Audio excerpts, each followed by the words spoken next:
Hello, everyone. Welcome back to another episode of Spiritual IV. I'm your host, André Campbell. And today I'm super excited to be covering the topic of time counts. Everyone, I want us to recognize the fact that time truly counts.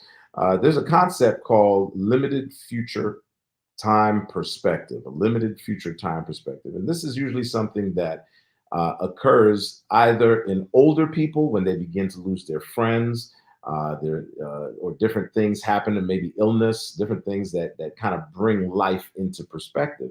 And you begin to realize that you don't have all the time in the world. When we're much younger, we typically our future time perspective is that, hey, we have all the time. There's no limit on this. But times have changed. There were a time where certain communities in certain parts of the world where the expected age, life expectancy was 30, 50. If you're in certain communities, the median age is around 56. But now people are living even longer. And so that can add to the mindset that, time doesn't, I don't have to pay too much attention to time. But I'm here to remind us today that we ought to pay attention to time. Time does count. When you acquire, again, whether it's because of illness, whether it's because of loss, sometimes when you're younger, you can also have a limited future time perspective.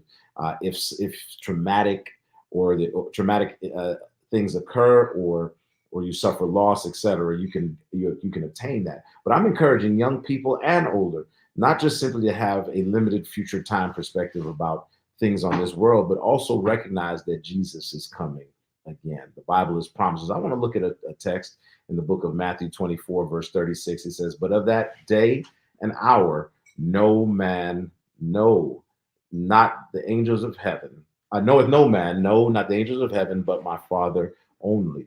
There's a time coming. Jesus was speaking of that day when he will return, when this earth will be no more, when the things of this earth will drastically change. And so I want to remind us, it doesn't have to be when we suffer loss that we finally wake up and realize that we should be sober and vigilant, that we need to be mindful of what's coming in this world. We it, that can We can learn this by believing and accepting the word of God.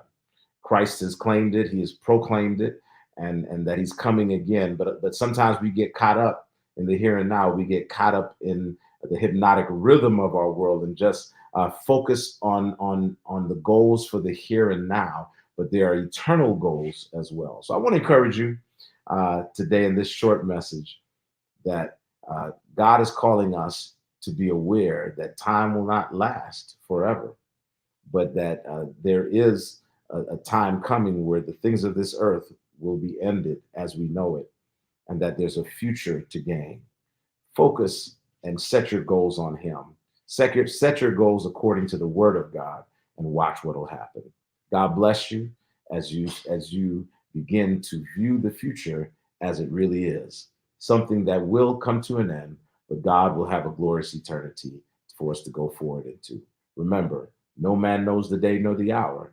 No, not when the Son of Man will come, not even the angels, but God the Father himself. God bless you. And I'll see you on another episode of Spiritual IV.